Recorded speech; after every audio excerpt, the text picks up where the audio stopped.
एवं पिंड ब्रह्मांडयोः ऐक्यं संभूतम् एवं पिंड ब्रह्मांडयोः ऐक्यं संभूतम्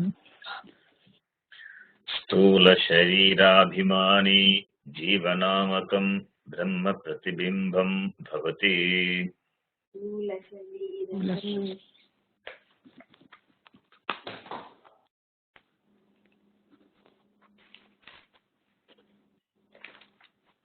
What page are we on, Sharanji? I don't know the page number, but Okay. you know Jiveshwara Aikyam, that is the top. Okay, you can repeat after me now. Stula Sharira Abhimani Jivanamakam Brahma Pratibhimbam Bhavati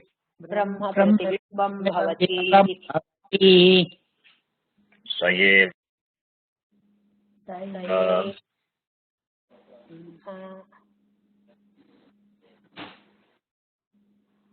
Prakritya Swasmat Ishvaram Bindatvena Janati ईश्वरं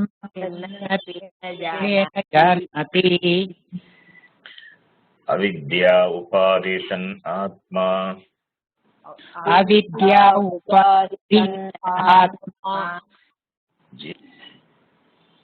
Jivaha iti uchyate जीवः इति उच्यते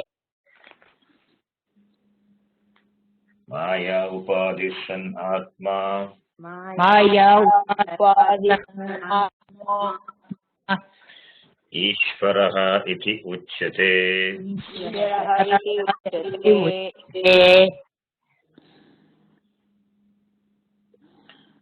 So you all will be familiar with the text now.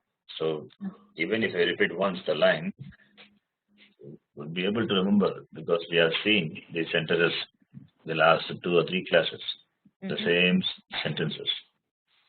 Right. Okay. So in the last class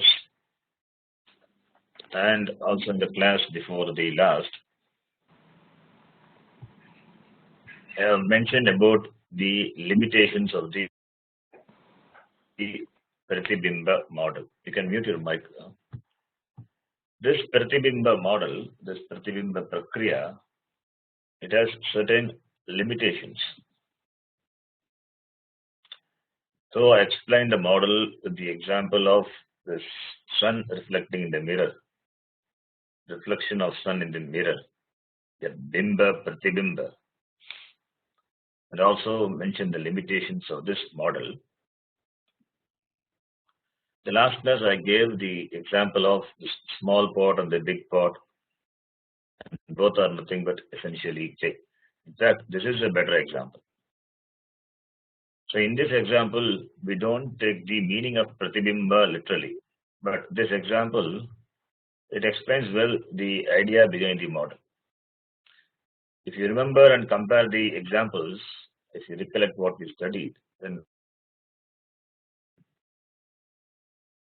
definitely you will appreciate this example. So ultimately what this model wants to convey is Brahma being everything and all other things being Mithya, and dismissing Mithya, what is obtained at every level is Brahmatma only.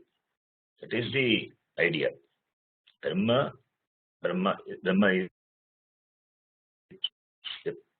it is Brahma, that is what it is. And Brahma is the Jagat Karana.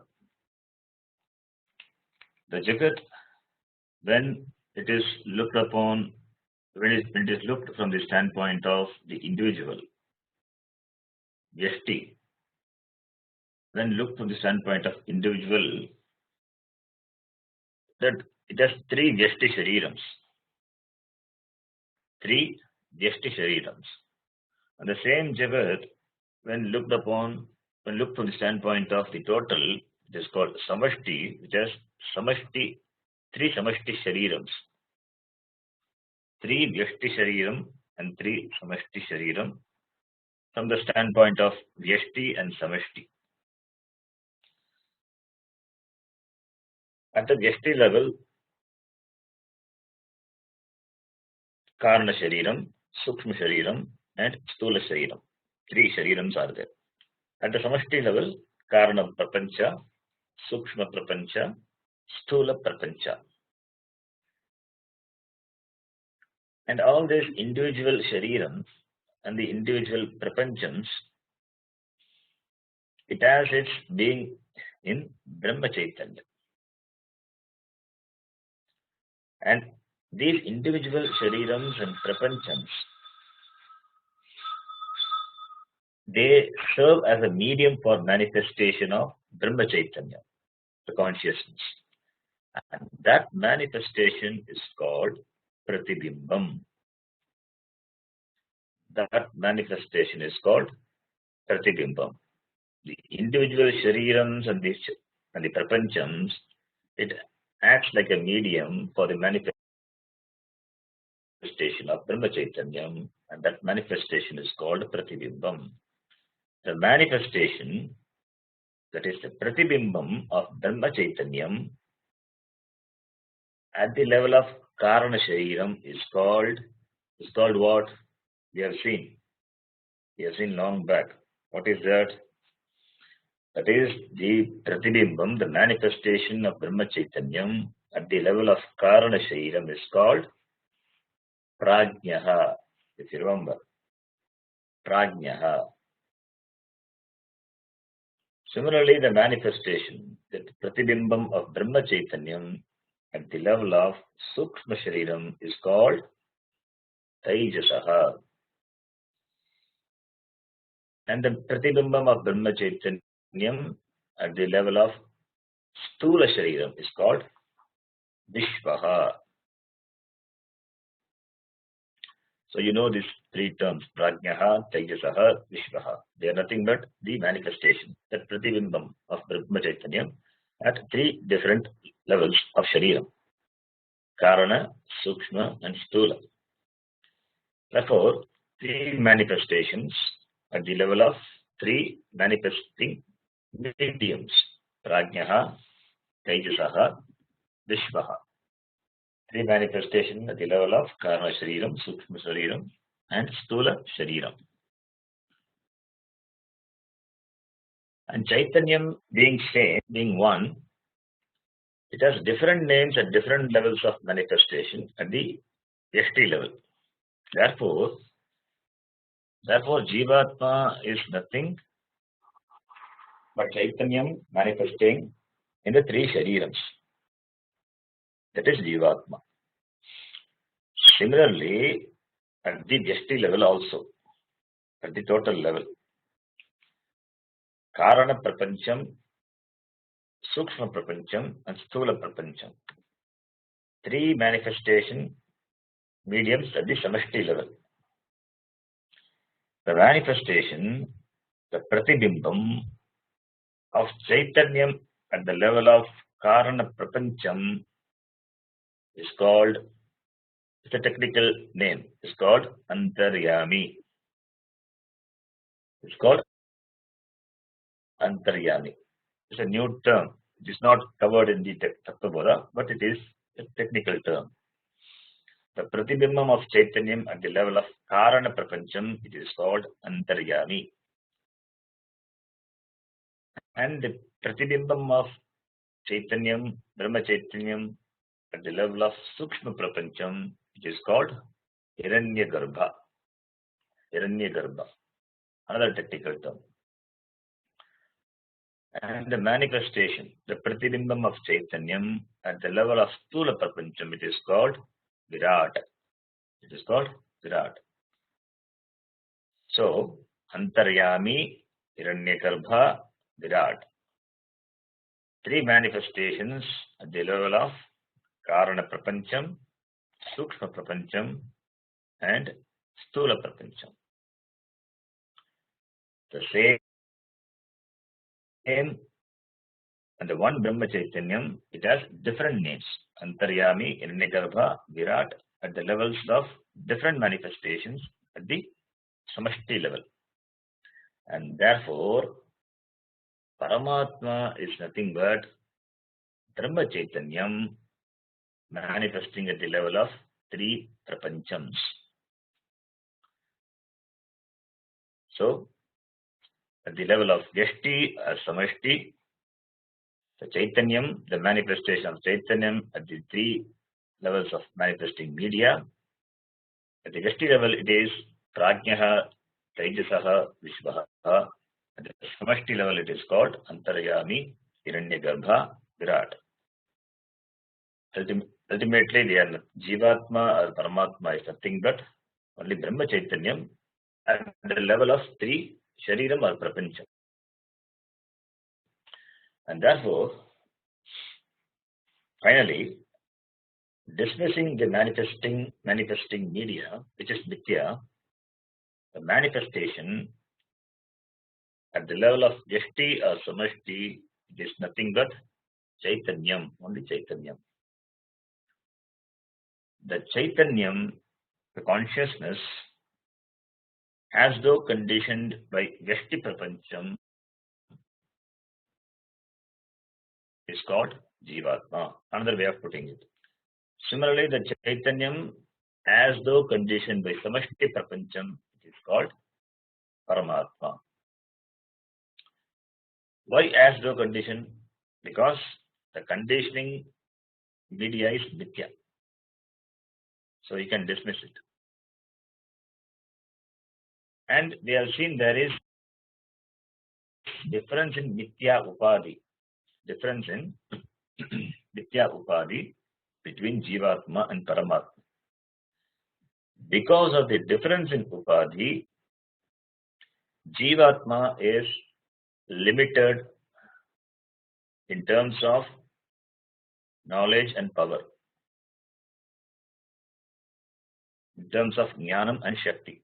That is why Jivatma is called Alpajnaha, Alpajnaha, Alpashaktiman. Alpajnatvam, the status of being limited in knowledge, that is Alpajnatvam.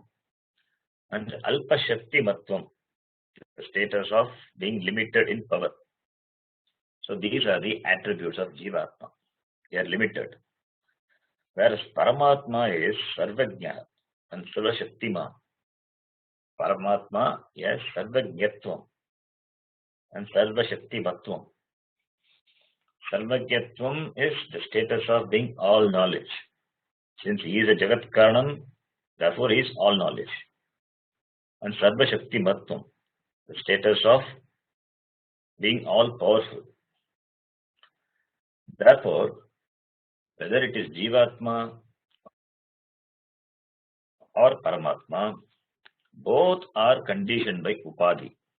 And Upadhi being Mithya, they can be dismissed, and essentially they are nothing but Shuddha Chaitanya, pure consciousness. Pure consciousness means no conditioning. And a Jnani knows this. A person of knowledge, he knows this. That is why Jnani can say, Aham Brahma Asmi. He can say confidently, Aham Brahma Asmi. Therefore, this Upadhi Veda, it accounts for the differences between Jivatma and Paramatma. We have seen all these things in the previous classes. We are only recollecting what we are.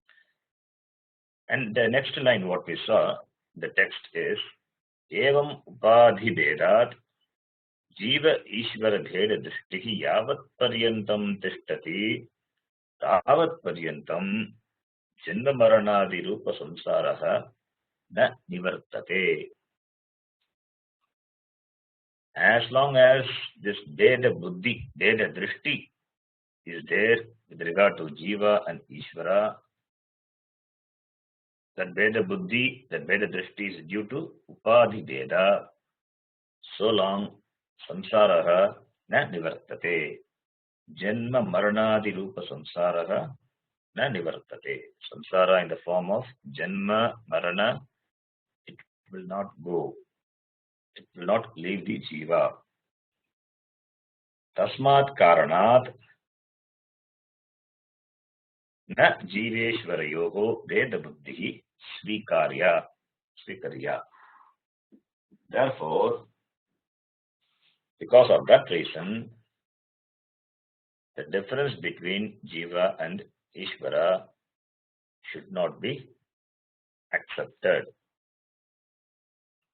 Tasmat, therefore, Jiva Ishvarayoho Veda Buddhi na Svikarya. Therefore, the author says, may you not take the Veda Buddhi, the difference between Jiva and Ishvara, as real. The Veda Buddhi should not be taken as real. May you not give credibility to this Veda Buddhi. Why? Because this Veda Buddhi is not, it has no reality. Therefore, it should not be accepted as Vikarya. Aveda Buddhi alone should be accepted. Aveda Buddhi alone should be accepted, Svikarya. Veda Buddhi, not Veda Buddhi. That is what the author says. Tasmat Karanat na Veda Buddhi Svikarya. Therefore, may you gain Aveda Buddhi. May you gain Aveda Buddhi. As long as Veda Buddhi is there, as long as a person has Veda Buddhi, then he has to work for Veda Buddhi. Because Veda Buddhi is a Samsara Karanam.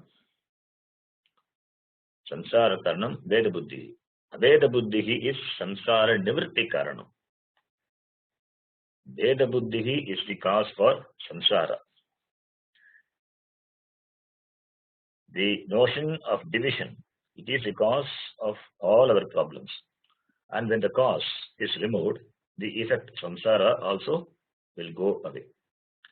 So Veda Buddhi is samsara nivritti karana. Because Veda Buddhi is the cause, and removal of Veda Buddhi will lead to freedom from all problems. Tasmat, therefore, na svikarya. Veda Buddhi na svikarya. Therefore, one should not entertain Veda Buddhi between Jiva and Ishvara. Why? Because there is no Veda in reality. So one should have clear knowledge. Nishchaya Jnanam, one should have of Abheda Buddhi. One should have Nishchaya Jnanam of Abheda Buddhi based on Shastra. But you can also have Veda Buddhi provisionally. You can have Veda Buddhi provisionally. For example, in our daily prayers, we do a lot of prayers daily. We do Parayanam of Vishnu Sahasranam, Durga, Lalita Sahasranam, and various stotrams. In our Vedika lifestyle, we have a lot of prayers and rituals. In all of them, there is appreciation of Veda Buddhi. Why? It is for the people who are in the beginning stage of this spiritual journey. So, Veda Buddhi is traditionally accepted. Even with understanding of everything being Ishvara, there can be Veda Buddhi. Therefore, understand that Abheda Buddhi, it is not opposed to our prayers, daily prayers. It is not opposed to our rituals. If it is really opposed, then Bhagavad would not have composed various stotrams and various devatas. Bhagavad was a jnani. Bhagavad Shankaracharya was a jnani and yet composed various stotrams on Devi, Shiva and various other devatas. Why should he do that? If Aveda Buddhi is opposed to our prayers and rituals. Therefore, you have to understand, for a person who is not a jnani, this Veda Buddhi is a problem. Not for a jnani. Because jnani knows what it is. An ajnani thinks Jiva is Jiva and Ishvara is Ishvara. They cannot be the same. That is the approach of most of the people, ajnanis. The Tatparya Nishchaya of most of the people is Veda Buddhi. They see Veda in everything. Jiva Jiva Veda, Jiva Jagat Veda, Jiva Ishvara Veda, Ishvara Jagat Veda. It is Veda all the way. All the way there is difference in cognition, Veda Buddhi. This is why people want to go to Vaikuntha or Goloka after death. And there they want to sit in front of the Lord and do meditation. Or they want to go around the Lord and play with him. In the other loka also the same Veda Buddhi it continues. And this Veda Buddhi, it is the root cause of all the this is the root cause of all the this Dvaita Darshan, this dualistic philosophy. For these Dvaitis, all the Jivatmas, they are nothing but they are ordinary mortal beings, Martyaha. Jivatmas are always ever limited and Jivatmas are ever incomplete. This is for this is the idea which Dvaitis has. And the Lord Paramatma is the master of all the Jivatmas. Paramatma is the master and Jivatma is the servant. And Jivatmas are always limited, ever incomplete, and Paramatma is the master.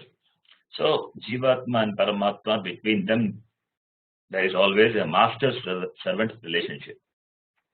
This is the concept or the philosophy of the Dvaitis. And this concept, it tallies well with the differences what is already perceived by Jivatma. Already perceived by the Jivatma in the empirical world. Therefore, it is natural that all non-thinking would buy this idea of separation, this division, because that is what they perceive. So they will buy this idea of Veda. That is a problem. Pujya Swamiji, he used to tell a story related to this Veda Buddhi, the Dvaitis idea. It's a nice story. It's a nice story on this idea of Dvaita, dualistic philosophy. All of us, really speaking, we start our life as a Dvaitis only. We start our life as a Dvaiti with Veda Buddhi.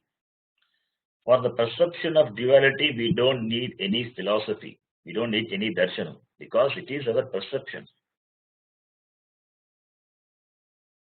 Before we begin to study Vedanta Shastram, we say firmly that I am different, Jagat is different, and Ishvara is different. That is what our perception.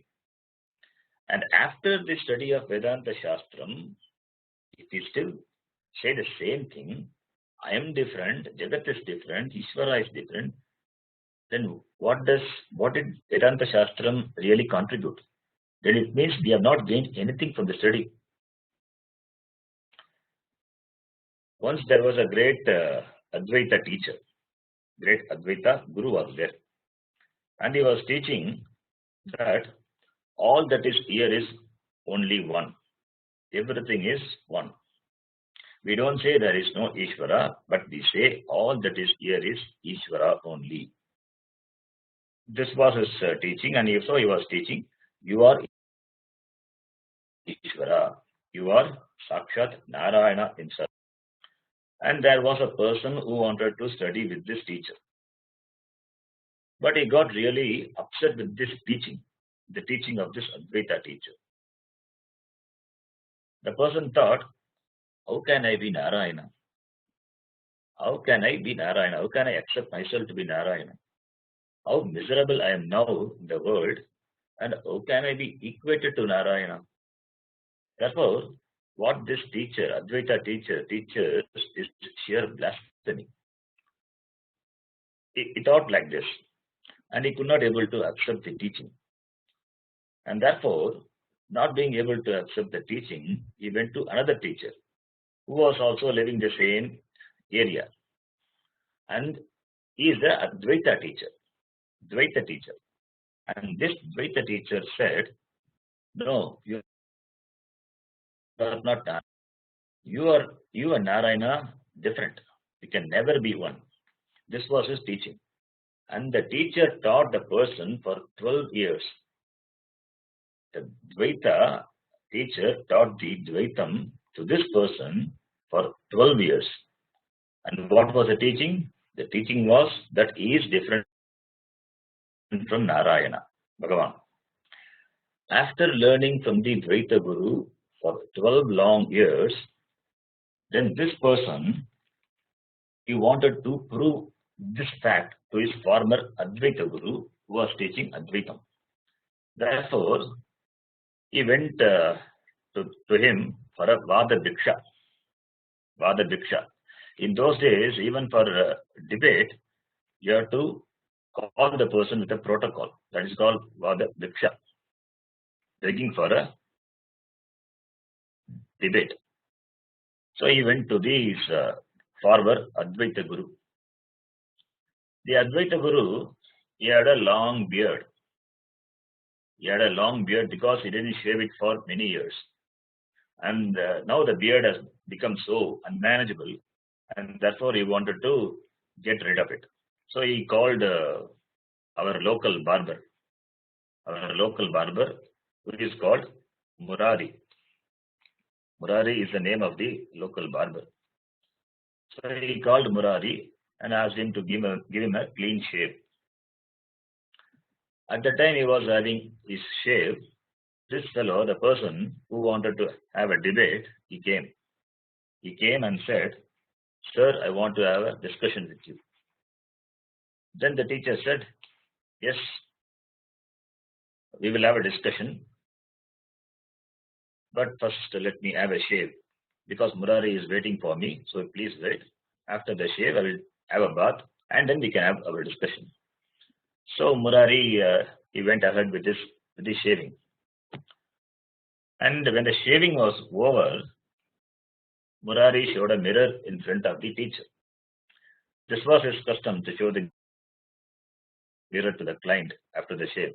And the teacher, when he saw his image in the mirror, he was dumbfounded because he had not seen himself in the mirror for the last 25 years. And when he saw himself in the mirror now, he screamed out of joy, "Oh Murari, what a brilliance you have given me. Just with a few strokes with your shaving blade, you have given me so much effulgence. You are my God. Oh Murari, you are not an ordinary Murari. You are Murari, the Lord Narayana himself." Saying this, the teacher, he just fell at the feet of the Murari. The poor Murari, the barber, he was shocked. He said, "No, no, no, Swami, you are a Mahatma. You can't fall at my feet." Saying this Murari, the barber, he pulled his feet away. Then the teacher replied, "No, Murari, you are too humble. You are too humble to accept my pranams." And again he fell at his feet. Then this Murari, he appealed to the person, the student who came for the debate, was waiting for the Vada Diksha, and he was watching the whole show. So he told him, "Sir, please tell him I am not that Murari, the Lord Narayana. I am Murari, a simple barber." Then the student who came for the Vada Diksha, he said, "Oh Swami, are you crazy? He is not Murari, the Lord Narayana. He is Murari, the local barber." Then the teacher asked, "Oh, is that so? Okay." Then saying that, he went away to take. And after the bath, when he came back, he saw that Murari had gone away, and the student also, who came for the debate, he also had gone away. Both of them were not there. Again, after half an hour, the student came back. He came back with a tray full of fruits and flowers and placing at the feet of the Advaita Guru and said to him, "Oh Lord, please teach me Brahman. Please teach me Brahman." Following the protocol now. The teacher asked, "Why? What made the difference now? Previously, you wanted to have a Vada discussion with me. Now, you want to have a Samvada teaching. Why? Do you know why? Because the student had understood that Murari A local barber, without any schooling, without any study of grammar or tarka, logic, or any shastram, he knows very well that he is not Lord Narayana. He had no doubt about it. Whereas this student, after studying for 12 long years with the teacher, he had not arrived at any different conclusion from what Murari had. And what is the difference between the conclusions of the unschooled Murari and the student? It is same. In fact, Murari was really better than this student. Without studying, he has a knowledge that he is not Narayana. And one need not study Shastram to know this fact. Therefore, the story gives a message that for Bheda Buddhi, for Dvaita Darshanam, you don't have to study anything. You don't have to study Shastra because it is our perception. Only for Abheda Buddhi, for Advaita Darshanam, we have to study because what Shastram says is different from our perception. Therefore, the vision, the Tattvaryam of Shastram is Advaitam, Abheda Buddhi. And if you have Abheda Buddhi, Ekameva Dvitiyam, then your dealing with the Jagat will be totally different. Then only Shastram becomes the Pramana. And you cannot arrive at Ishvara by your own Abheda Buddhi, by your Abheda Buddhi. You cannot arrive at Ishvara by your Veda Buddhi. And you cannot prove that Ishvara as a particular location. You cannot prove that Ishvara is different from Jagat. That cannot be proved. In fact, you cannot prove Dvaitam at all. Even perception doesn't or need not prove duality. Dvaitam. A person can say that there is duality, in my perception. Because I see you. I, the subject, seeing you, the object. That is, the perception is the perception of duality. I is a subject and you is the object. And object is not the subject is not the object. Subject and object both being there, therefore duality, Dvaitam is there. A person can argue. Please understand, we don't say that there is Advaitam when you don't see a second thing at all. We don't say like that. I see you. This is a fact. In spite of my seeing you or you are seeing me, there is Advaitam. How? I see you. It proves only one thing. What is that? I see you. That's all. It proves only that much. It doesn't prove Dvaitam or it doesn't prove Advaitam. It is Dvaitam or Advaitam, it is your conclusion. The conclusion is because you are different from me and therefore I see you. That is the conclusion. But is it the right conclusion? Or is it the concluded conclusion? If it is a concluded conclusion, then it's a problem. But if it is open for discussion, then we can analyze it. We can analyze it with examples. For example, in dream you see so many things. Does it mean they are different from you? You, the dreamer, and the dreamt, the world you dreamt, the Swapna Jagat you created in the dream. Are they different? The dreamer and the perception of the dreamer in the dream, are they different? They are not different. The dream experience, it denies a conclusion that the subject and the object should be different. Because I see it. Because I see it, it should be different. That conclusion is denied by the dream experience.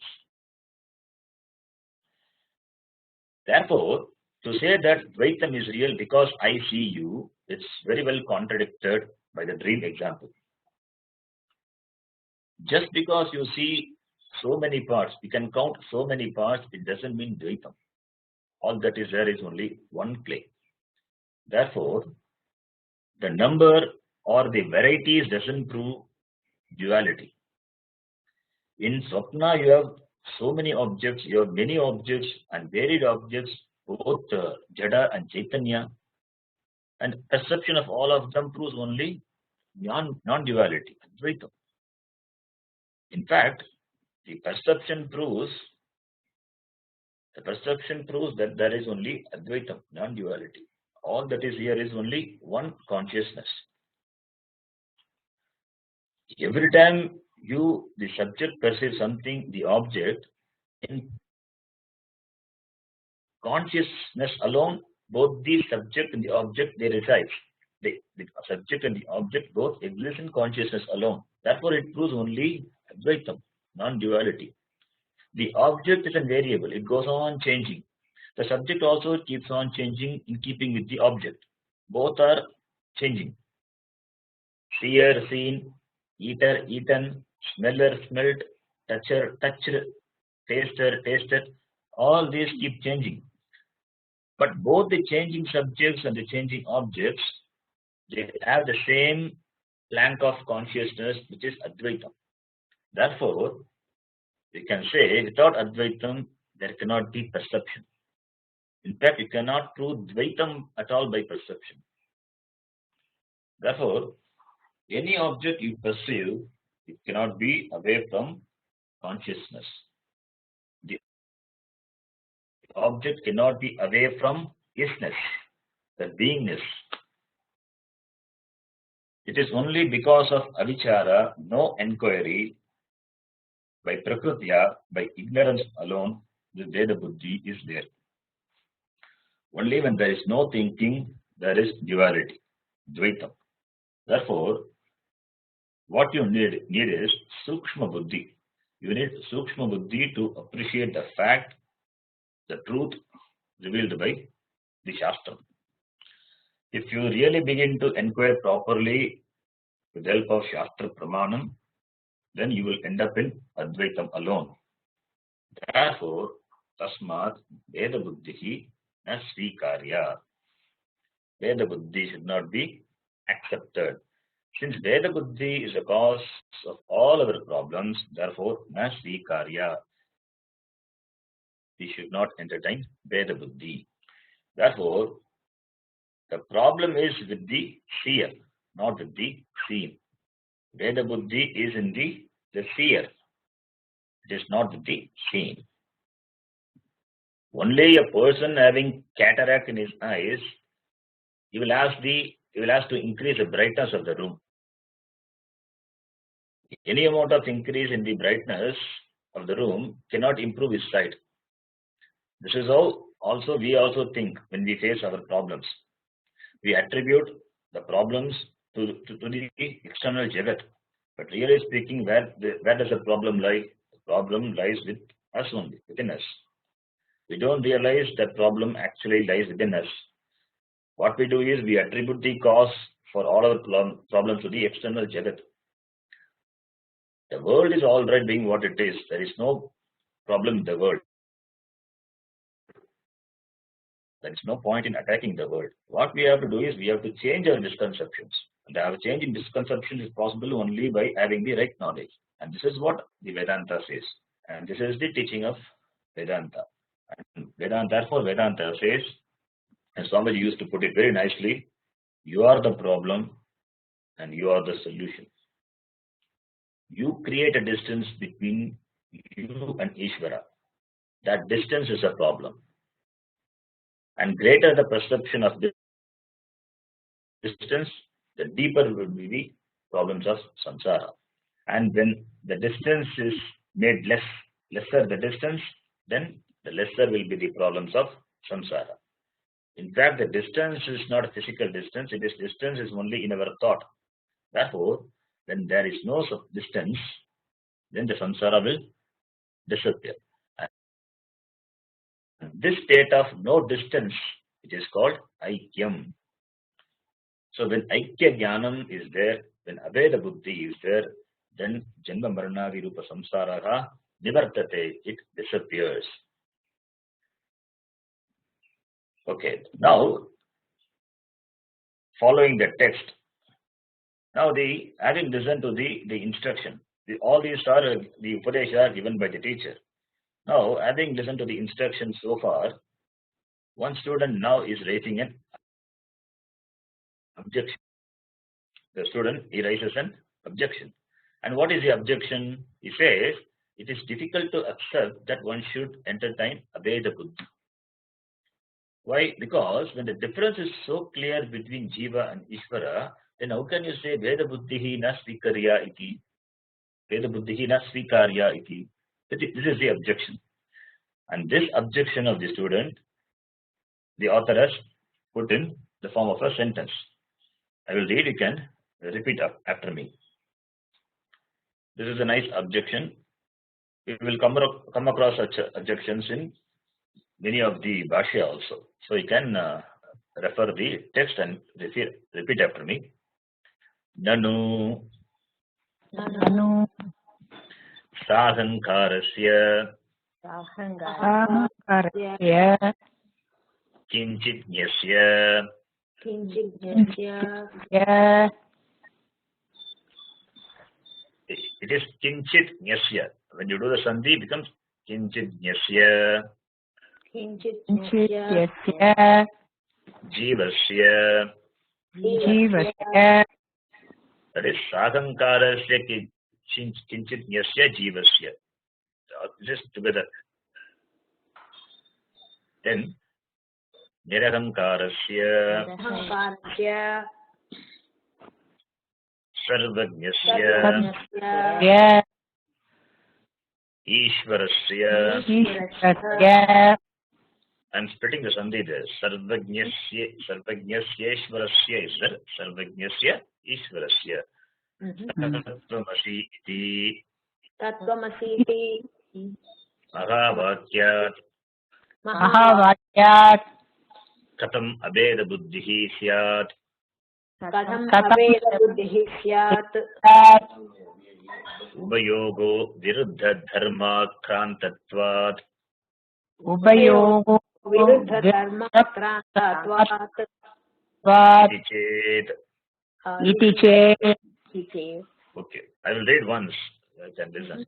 Nano sahankara किञ्चिज्ञस्य जीवस्य निरहङ्कारस्य सर्वज्ञस्य ईश्वरस्य तत्त्वमसि इति महावाक्यात् कथम् अभेदबुद्धिः स्यात् उभयोः विरुद्धधर्माक्रान्तत्वात् इति चेत्. Okay, so he is giving the hetu for his conclusion also. This is the objection raised by the student. Here you can take it as a student because the student wants to learn and the teacher gives him upadesha. So it is you can take it as a doubt in the form of objection raised by the student. Okay. Yeah, you can mute your mic now. Now I will explain this sentence. Since both the Jiva and Ishvara, they are endowed with different attributes, opposite attributes, in fact opposite attributes, how can we understand from the Tattvamasi Mahavakya, from the Tattvamasi Mahavakya, how can we understand the non-difference of Jiva? The Jiva is a limited individual with a small knowledge, and whereas Ishvara, who is free from any individuality and having all knowledge. How can we understand the non-difference between Jiva and Ishvara? Jiva is a limited individual and he is with small knowledge, Alpajna, and Ishvara is free from any individuality and is all knowledge, Sarvajna. So this is the objection raised by the student. This is a doubt the student has. Nanu, what is this Nanu? Nanu, this word you will come across commentaries. In Bhashya you will find Nanu. In commentaries, when there are discussion between the Purva Pakshi and the Siddhanta, Purva Pakshi is the opponent and Siddhanta is the person who wants to establish his conclusion, Siddhanta. Here in this context, you can take it as a Vedanti. When there are discussion between them, Purva Pakshi and Siddhanta, you will come across this word Nanu. Nanu indicates an objection. Sometimes it can be used in the sense of some kind of emphasis also. But here, it indicates an objection. And what is the objection? The objection is Jiva and Ishvara as opposite attributes, and so there cannot be Abheda Buddhi between them. So Abheda Buddhi, so Veda Buddhi, so Veda Buddhi na स्वीकार्य इति यद् यत् उक्तं तत् न युक्तं. Because Jiva and Ishvara as opposite attributes, so don't entertain Veda Buddhi. It is to say that it's not correct. Yat uktam tat na yuktam. Because the opposite attributes are clear. It's clear to me. Jiva and Ishvara, they are different. How can you say have Aveda Buddhi? And here the student himself mentions the attributes of Jiva and Ishvara. And what are the attributes of Jiva? He says Sagankarasya. That is one. Number one, Sagankaraha. This Jiva has an individual ego. Jiva is conscious of his ego. Therefore, he is Sagankaraha. Agankarena sahavartate Sagankaraha. Agankaraha means identifications with this body mind sense complex, that limited I notion, that individuality. That is the main feature, main attribute of Jiva. Sahankaraha. Agankarena sagavartate. This individual Jiva, he has his own biography. That is Sahankaraha. So two attributes the student mentions here. One is Sahankaraha and the other one is Kinchit Nyaha. Kinchit means something. Kinchit is something. Because being an individual, there is a certain limitation on the knowledge what he has. The knowledge also is limited. He is not all knowing. He doesn't know everything. In fact, he has small knowledge. Kinchit nyaha, something. Kinchit janati iti kinchit nyaha. So when you compare with all knowledge, the knowledge of Jiva is nothing. Therefore, is kinchit nyaha.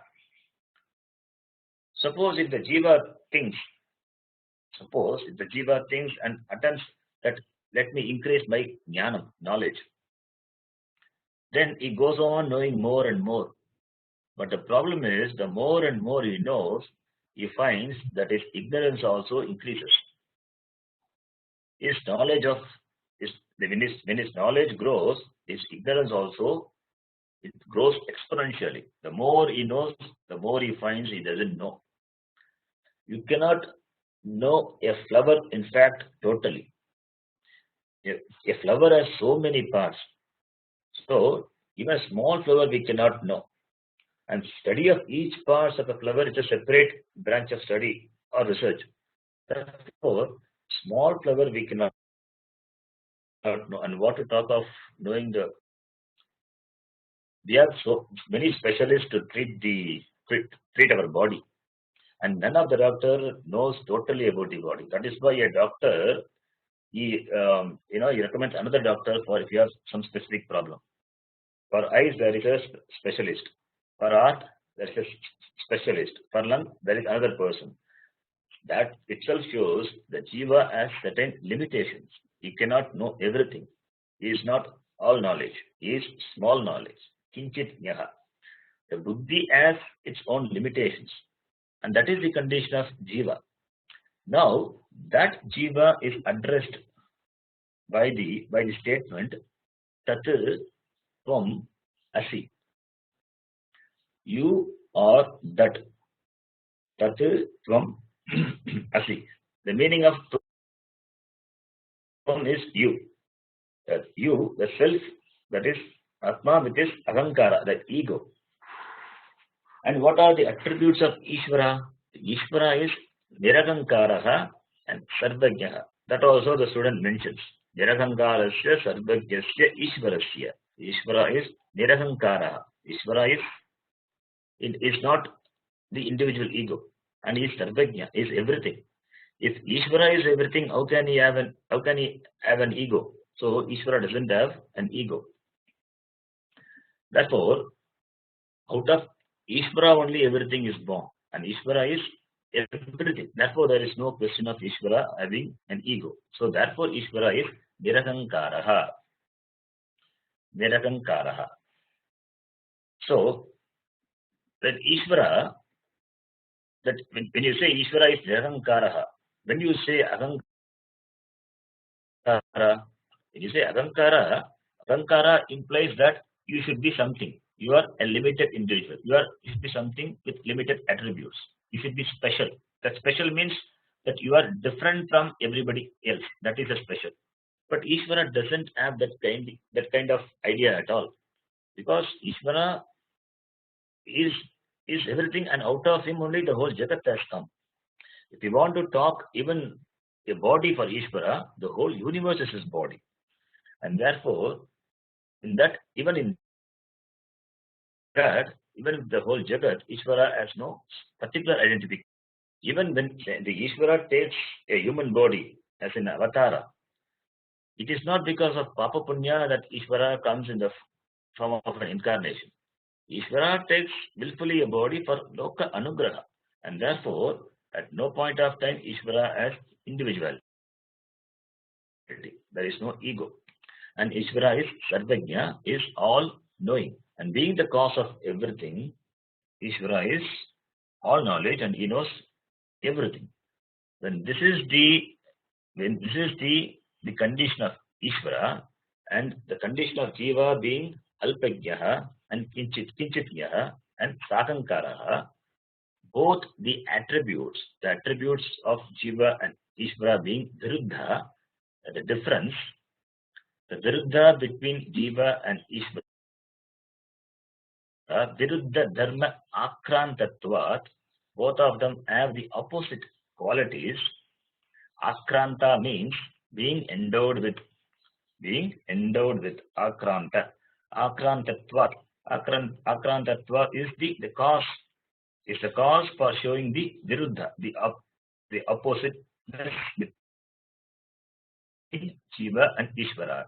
Uvayoho, Jiva Ishvarayoho, Viruddha Dharma Akrantatvat. Therefore, Sahankarasya Kinchitnyasya Jivasya Nirahankarasya Sarvajnasya Ishvarasya Katham Abeda Buddhi Syat. How can there be Abeda Buddhi, oneness between the two? How can I understand the oneness? And who said that there is oneness? Where do you find such teaching of oneness or this Aveda Buddhi? The author, he himself says, he says that it is not my personal idea or my personal philosophy, it's what the Shastram says. Therefore, he quotes the Chandogya Upanishad, the Shruti statement. Tattvam asi. Tattvam asi iti Mahavakyat.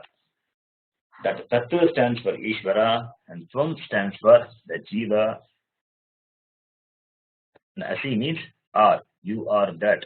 That Ishvara is you, the Jiva. And this Vakyam is called Mahavakyam, great sentence. So the student quotes what the teacher said. The student quoting Tattvamasi Mahavakyat. That is the Upadesha of the teacher. Therefore, he quoting that and stating the Viruddha between Jiva and Ishvara. And Mahavakyam, if you translate, it means great sentence. In fact, it is not a very long sentence or a great sentence. It is a simple sentence. It's a short sentence which has just only 3 words. Tat, Tvam, Asi. And the Mahavakyam is a technical word. Mahavakyam means the sentence, the statement which reveals the identity between the Jiva and Ishvara. That is called Mahavakyam. Great. The greatness is only in terms of what it reveals. Kandartha Bodhaka Vakyam, Mahavakyam. And the Mahavakyam, what the teacher quoted before is from Chandogya. The same thing the student is quoting and objecting to the teaching. Because the student has some difficulty in understanding the Mahavakya, therefore he objects. Now, what will the teacher do? Now the teacher has to explain. The teacher will respond to the objection of the student so beautifully. That we will see in the next class. Om Purnamadah Purnamidam Purnat Purnamudachyate Purnasya Purnamadaya Purnameva Vashishyate. Om Shanti Shanti Shanti. Harihi Om Shri Gurubhyo Namaha. Harihi Om. धन्यवाद जी. Thank you. Okay, धन्यवाद. Any doubts? No doubt ji. Very much. The class was very awesome. धन्यवाद. Thank you. Thank you. I like the way she said awesome.